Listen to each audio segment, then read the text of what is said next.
Hey there, welcome to One Take, powered by backers. Right? No judging. No judging. And the millennials are really changing that. Is charm. No.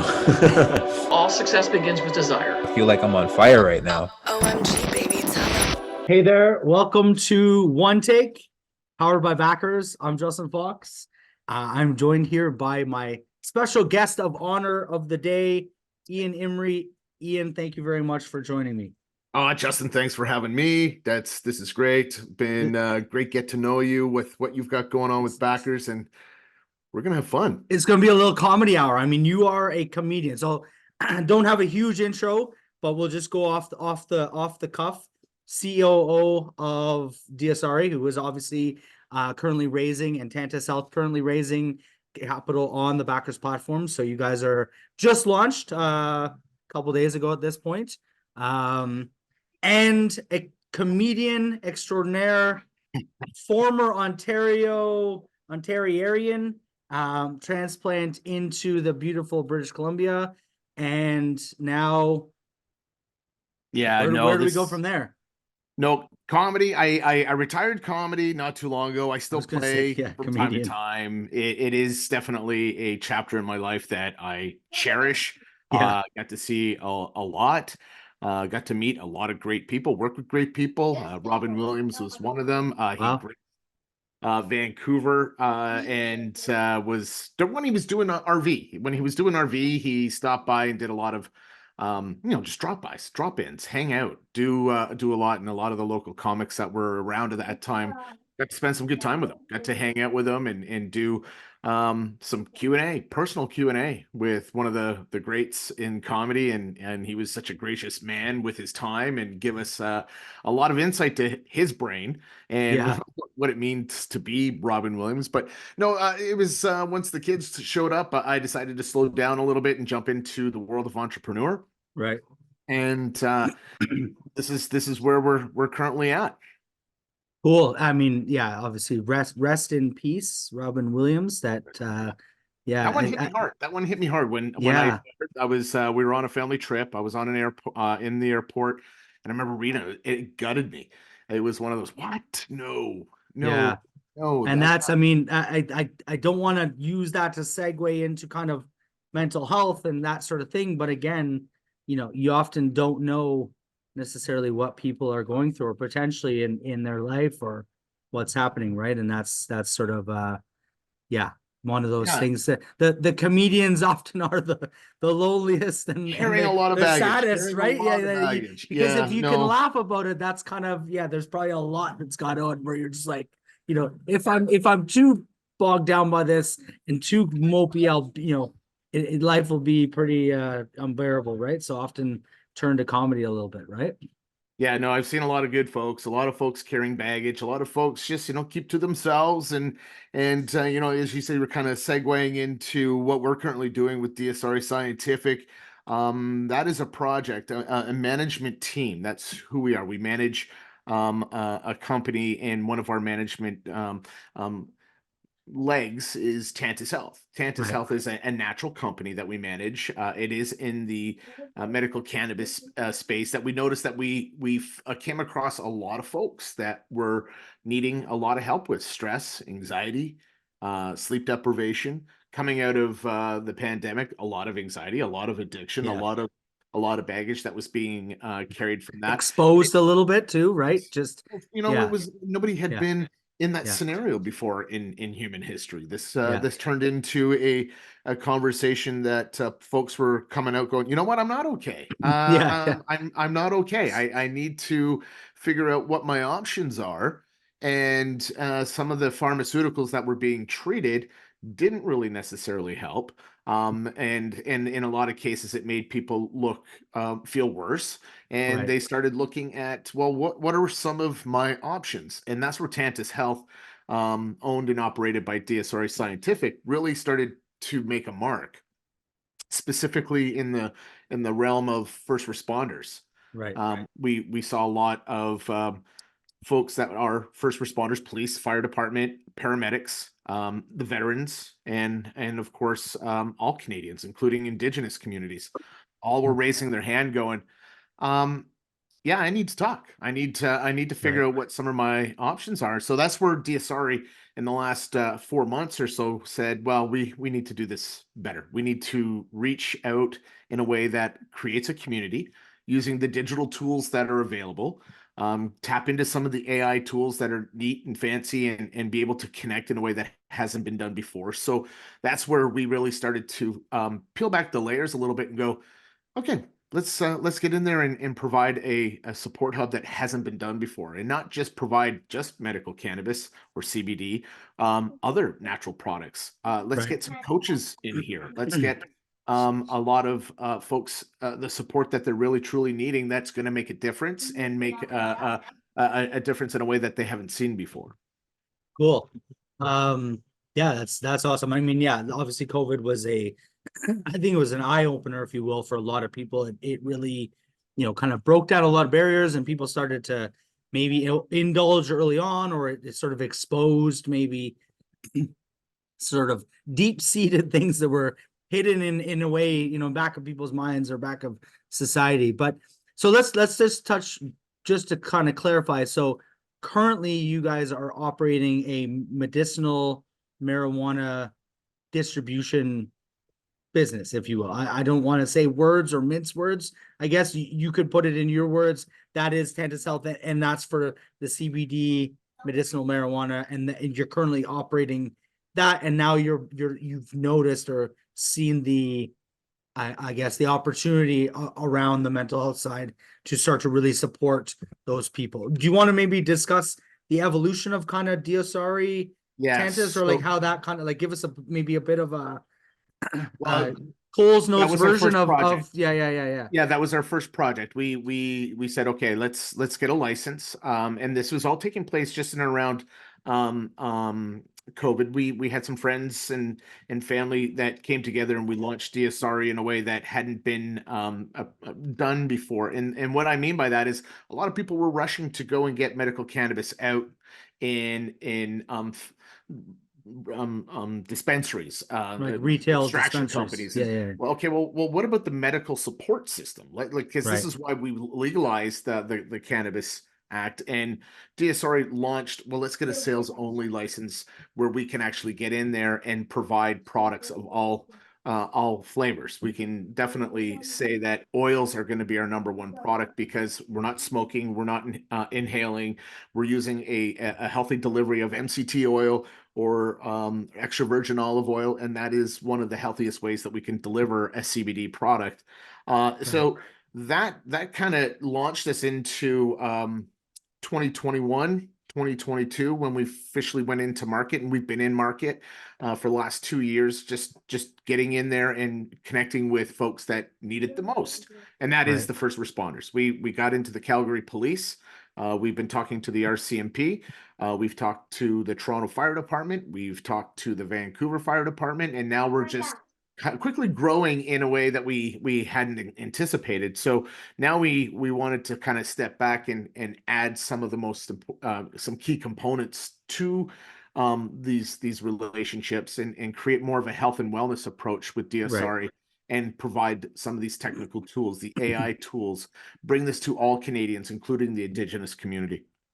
It's interesting, like obviously, I mean, the medicinal marijuana or cannabis in general, it's seen a huge kind of change over the past 10 years, but obviously mental health and things around, supporting those with mental health. You mentioned first responders, PTSD, Indigenous communities, a lot of the different things that, they've gone through, and just people in general that need that support. And there's sort of disparate maybe support around, but there's a wave, I think, of this naturopathic medicine and counseling and guidance.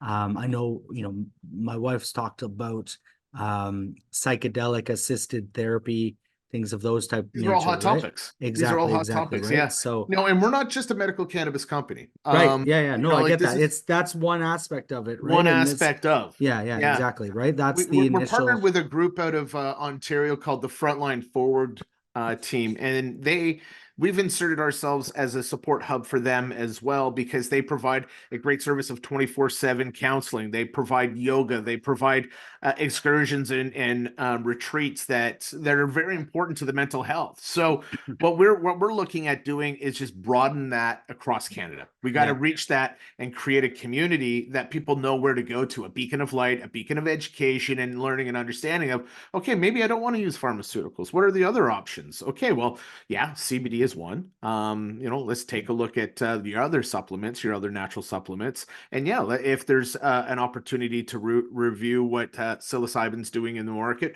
we can certainly do that. And we're all backed by doctors.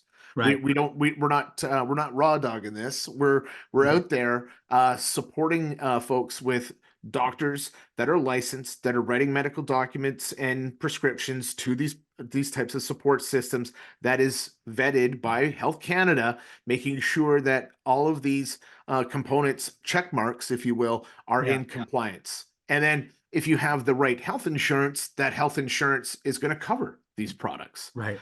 So a lot of the Calgary police and the first responders have phenomenal support system from their insurance, which covers products. Same as the Indigenous community, it's phenomenal support from the government to get their mental health treated and supported, and making sure that they're getting the right information so that they have that natural option, those options that they're looking for. So we're positioning ourselves in a way that it needs to be done.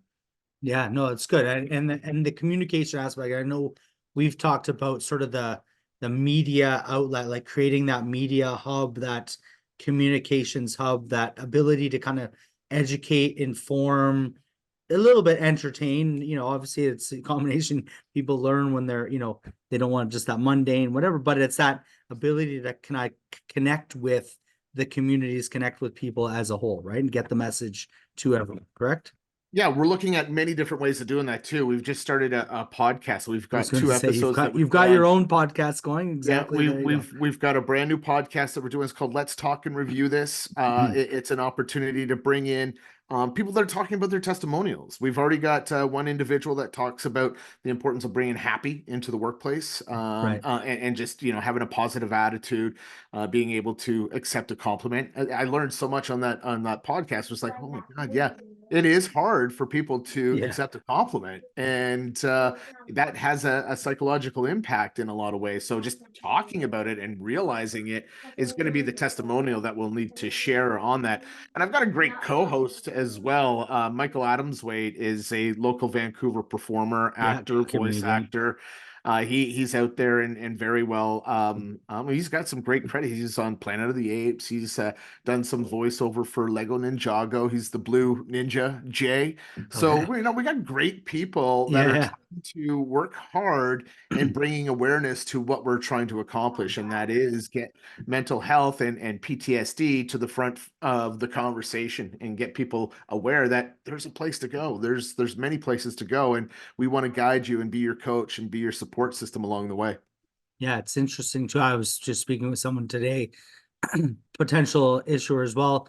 He has a sort of a game, not to get into too much of it, but more around like just personal development, mental health, and like asking questions and kind of taking that introspective in a group environment. So very like interactive, getting away from sort of the online, but in person. But yeah, I mean, the world definitely needs, we're more and more connected, but less and less, together. If that, maybe that's a quotable quote there.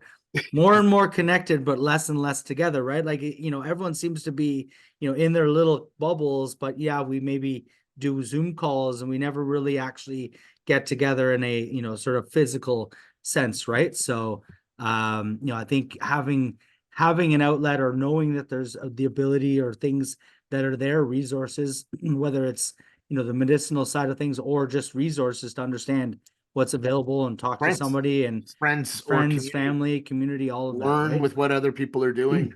See what other people are doing. What are some of the options that are out there? Gone are the days where you get a prescription, you go to the pharmacist, you grab that medicine, and then you're by yourself. Right. The feedback we're getting is it's not working. In Right. fact, it's getting worse. It's putting us deeper and deeper into whether depression, which depression brings in addiction. Addiction brings into other habits that turn into what we're seeing today with the opioid crisis. There's 17 Canadians a day dying from the opioid crisis. And that's just a number that we need to grab that needle and start pulling back. And that's our job. Literally and figuratively. Yeah, exactly. That's a joke. Yeah. But start moving the needle, pull it out. Exactly. Right. Yeah. But move the needle back. Yeah, it's interesting. So obviously you've got a raise on backers. Let's just quickly touch on that. What are your thoughts on sort of backers? I mean, let's do a quick little, like, your thoughts on why backers, why you've kind of chosen to go that route, and what your goal is to kind of, obviously to raise capital, but why the sort of backers model you think is something. Well, this is such a great idea. Everyone has seen crowdfunding, where this is now crowdfunding, but investment. So you're not getting a product back, you're getting a piece of the company. And if you truly believe with what we're trying to accomplish by supporting these folks that need and want to work in a natural habitat or in a natural community that has professional people supporting them, then this is a great opportunity where folks can come in with whatever they feel comfortable in adding, whether that's the $100 to the begin or the $2,500 for the top end of the contribution. What a great price point in today's economy for those people that know that, I want to do something. I want to get involved in investing. I don't want to put too much in, but what are my options? Well, this is a great project to concentrate on because you are actually jumping into a humanitarian project. And if you only want to come in at a $500 level, that is fantastic, because that $500 is going to go to work in getting the people the help that they're needing. So that's the brilliant piece that we're loving about this. And you and I've talked about, well, what other projects can we do with the backers model? Because coming from an entertainment background, I'd love to test the waters with something like that. With some comedy shows where we can bring in folks that I know in the community or comedy world to put on Laughter is the Best Medicine kind of show. Let's get people in awareness, and let's get some sponsorship. Let's get some production value into these types of events that will certainly give folks an opportunity. Come and laugh, come and learn, come get to know with what's going on. And backers would be a fantastic way of reaching that. So kudos to you on doing this. And this is where you and I have had some phenomenal conversations about what work you're doing. I appreciate that. Yeah. Personality. Look at that. You took the compliment. Yeah. Is that a good thing or a bad thing? I usually be like, shucks, no, but I appreciate it. No, I mean, you and I have definitely talked, and I appreciate that you guys have given, it is early days and it is very unknown to most people, and it is a little bit different than what most people are comfortable with. So I appreciate you guys, definitely jumping in and your high praise. So yeah, it's good. No, I'm looking forward to seeing what we can do with this project. I think backers is a great solution to start moving our project forward in a completely different way that we were planning on doing. And this is a great opportunity for you and I to get in there and get it done. Yeah, it's definitely, and the community aspect. I think that's, not to kind of go over it's the ability to kind of, I don't know, motivate or like engage the community and kind of like get them kind of in sort of like, I don't know what the word I'm looking for, but anyways, that's, you kind of get them involved in what you're doing, and now they're invested obviously in what you're doing. Sort of your kickstart, although that's a different type of crowdfunding. You kind of like jumpstart them into this, like, they're now excited about what you're doing and they're invested in the future prospects of what you're doing, right? So they become your supporters. So on that note, let's talk a little bit about, let's take a step back, do a quick little, let's talk about Ian. Give us, I mean, obviously you said you're a comedian for a bit. Give us just sort of the Coles Notes version of what brought you from, let's say BC days. I don't know where how far you want to go back, or Ontario to BC, like just not necessarily personal or more personal, professional. Give us sort of a little bit of a background on Ian. Obviously, if somebody's coming in, they're going to be looking to invest in DSRA, they want to know a little bit about, who are the founders of DSRA, and give us a little bit of your backstory. Okay, no. My backstory starts in Ontario. I was a high school teacher. I was Oh, doing okay. all of the things I was supposed to do to keep my parents happy in Right. becoming a reputable professional teacher in Aurelia, Ontario, and that was going really well. But the problem was I fell into comedy when I was in university. So I was doing competitions. I was winning competitions. I won Sudbury, Ontario. I won Barrie, Ontario. I competed in the Canadian competition in Toronto. I had a lot of success, and then teaching kind of fell into, well, I better get this done because I paid all this money to become a teacher. So I committed to being a teacher for about 5 years. And while I was doing it, still doing comedy. And then I got approached to do some acting. And next thing I know, I was doing commercials. And next thing I know, I was making way more doing commercials than I was teaching. Right. So I was like, okay, well, let's put teaching on pause. Right. And SARS had just hit Toronto. Everything was Okay. moving to So like Vancouver. early 2000s kind of thing? It was Yeah, yeah. 2003, 03? 2002. Yeah, Yeah, it was in and yeah, around there. And yeah. all the productions were moving to Vancouver. I'm like, all right, well, I might as well follow the production, Right. and fell into Vancouver lifestyle.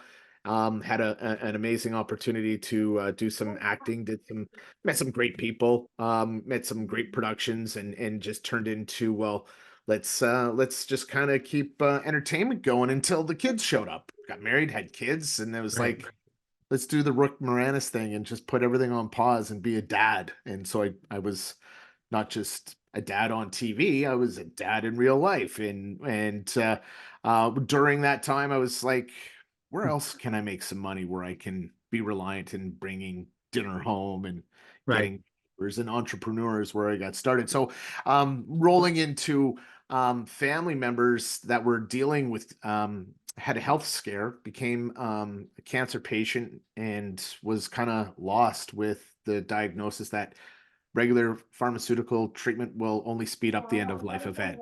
So Right. we put our heads together. It was one of those, okay, well, medical cannabis has been known to be a great opportunity to treat cancer. Let's take a look at that. So hard to find people. It was so hard to find education, the right people. And this was before the Cannabis Act had been started. And once we noticed, like, she added another 5-6 years to her life just using that process. And as she was coming to end of life, Cannabis Act was just getting passed. And so, you know what? Why don't we set up a company where we can be that beacon of light, that beacon of education, where if somebody is in this particular situation, all they need to do is type in Google, and all of a sudden we're available.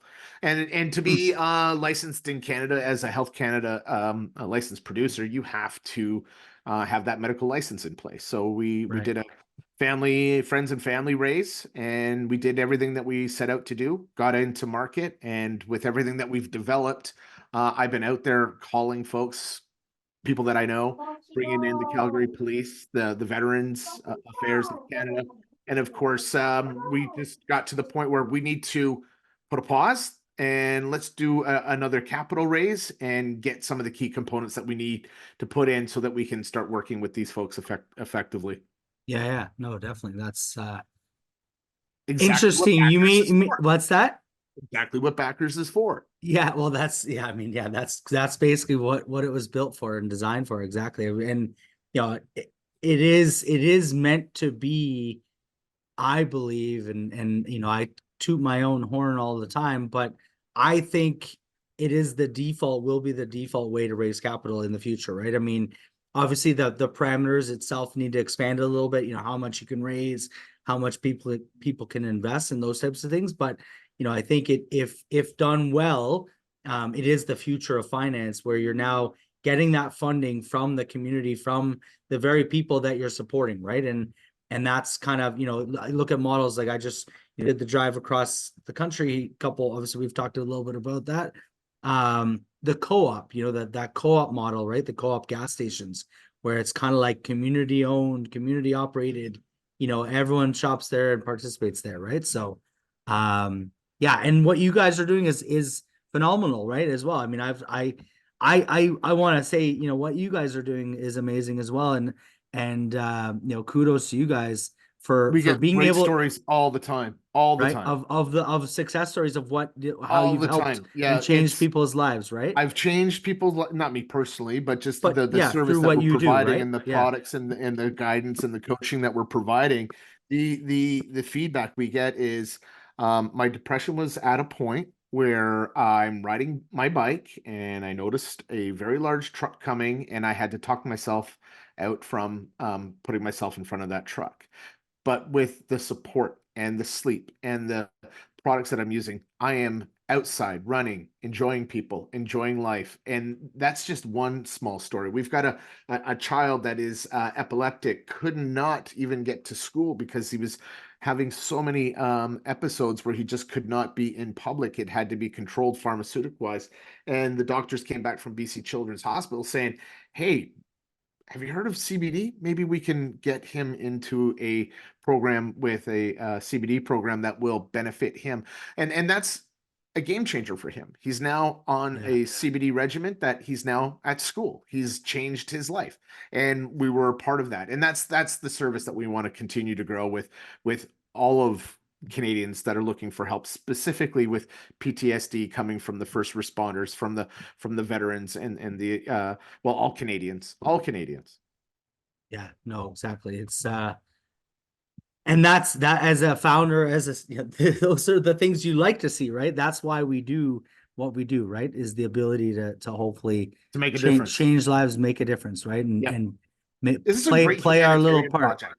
Yeah, It's a great humanitarian project, and I think yeah, people that come in through backers, I invite them to join us at the very least. Learn yeah, with what kind of products are available, not just with medical cannabis. If that freaks you out because the stigma has been drilled into your head that, ooh, this is bad. No, it's just education. yeah, It's just education and learning. We're not here to get you high. We're here to get you healthy yeah, naturally. And it's not just those types of products. It's all products. Like, what's lion's mane? right.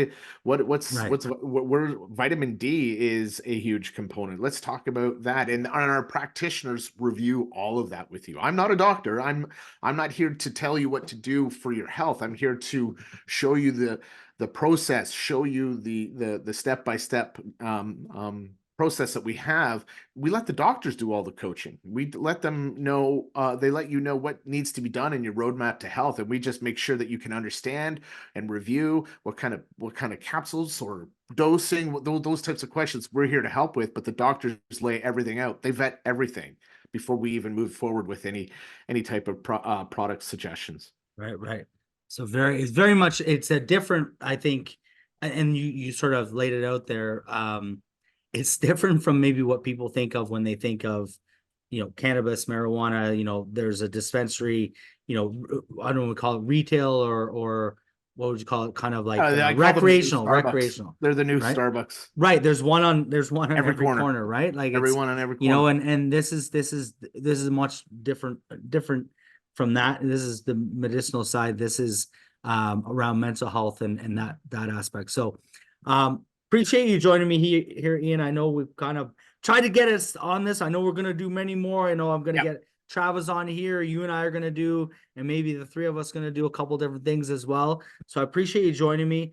I guess one last question, we'll end it off on this, is kind of like, I don't know, if there was one thing maybe that you could say to a startup founder or potential entrepreneur that would, they're humming and hawing, what would be maybe that one piece of advice or wise words that you could impart on potential or new founders or people that are just maybe Fall ready in to love give with it up what or you're what? doing. Yeah. Fall in love with what you're doing, and people are going to listen, because if you're passionate about it and you believe in it, people are going to listen to what you have to say.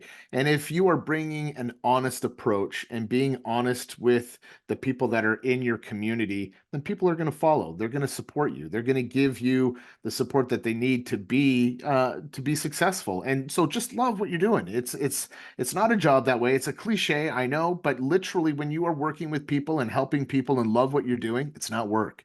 Yeah. And that becomes very contagious. A lot of people pick up on it, and that's when people will definitely lift you up. So get in love with what you're doing. Yeah. I mean, I say that too. Like if you can get up in the morning and enjoy wanting to get up and, you know, ready to kind of take on whatever challenge it is and enjoy it while you're doing it. Obviously there's ups and downs. Obviously there's, you know, it's not all sunshines and lollipops, but it definitely is, you know, it's if you have that passion, it'll get you up in the morning to want to keep going 100%. The next day, right? Yeah. 100%. Awesome. Ian, I appreciate it. We will do part 2 soon enough. Anytime. Thank you very much. I love to talk. Yeah, we could probably talk. I know it's we're pushing time here for almost dinner time. It is, but we will do it look again. At that. It's 4:20. It is. They won't know that, but if you're watching, it just so happens to be 4:20 right now, on the clock. So ironically, cool. Ian, appreciate it. Everyone else, I'm Justin Fox, Ian Imrie, backers, Diasari. Thanks for joining us on One Take powered by Backers. Ian, thanks, bud. Appreciate it. All right, bye now. We'll talk. Hey there, welcome to One Take powered by Backers. Right? No judging. No judging. The millennials are really changing that. Is charm. No. All success begins with desire. I feel like I'm on fire right now. OMG, baby, tell 'em.